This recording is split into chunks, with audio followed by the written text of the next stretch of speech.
ചെമ്മീനും മാങ്ങയൊക്കെ എല്ലാവരും ഉണ്ടാക്കുന്നതല്ലേ. പക്ഷെ ഞാൻ എൻ്റെ ഈ കറിയിൽ ഒരു പ്രത്യേക രുചിക്കൂട്ടും കൂടെ ചേർത്തിട്ടുണ്ട് കേട്ടോ. ഒരു രക്ഷയില്ലാത്ത ടേസ്റ്റാണ്. ഇത് മാത്രം മതി നമുക്കൊരു പറ ചോറുണ്ടാൻ കേട്ടോ. ഞാൻ മാങ്ങ ഫ്രീസറിൽ ഫ്രീസ് ചെയ്ത് സൂക്ഷിക്കുകയാണ് ചെയ്യുന്നത് കേട്ടോ, പച്ചമാങ്ങ.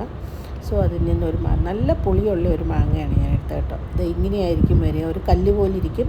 നമ്മളത് ഈ വെള്ളത്തിനകത്തിട്ട് 5 മിനിറ്റ് കഴിയുമ്പോഴത്തേക്കും അത് നന്നായിട്ട് അതിൻ്റെ ഐസ് ഫ്രീസ് ചെയ്ത് മാറി നല്ല മാങ്ങയുടെ പരുവത്തിന് കിട്ടും കേട്ടോ.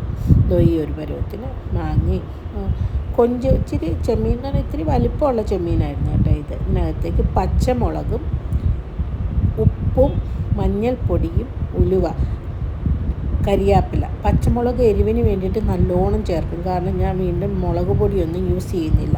അതാണ് ഈ കറിക്ക് ഇത്ര ഒരു മഞ്ഞ കളർ മാത്രമുള്ളൂ കേട്ടോ. പക്ഷേ നല്ല എരിവുണ്ട്.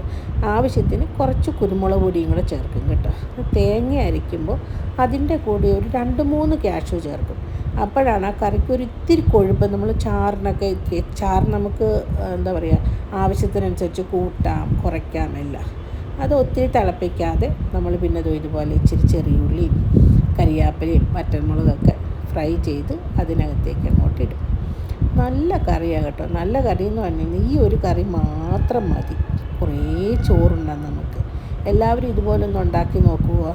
പച്ചമുളക് മാത്രമല്ല, ചിലരൊക്കെ മഞ്ഞൾപ്പൊടിയും മുളക് പൊടിയൊക്കെ ഇട്ടല്ലേ വേവിക്കുന്നത്. ഇങ്ങനെ പച്ചമുളകിൻ്റെ ആ ഒരു ടേസ്റ്റ്, ആ മാങ്ങ ഒരു പ്രത്യേക ടേസ്റ്റ് തന്നെയാണ് കേട്ടോ. ഒന്ന് ഉണ്ടാക്കി നോക്കിയിട്ട് അഭിപ്രായം പറയുമോ.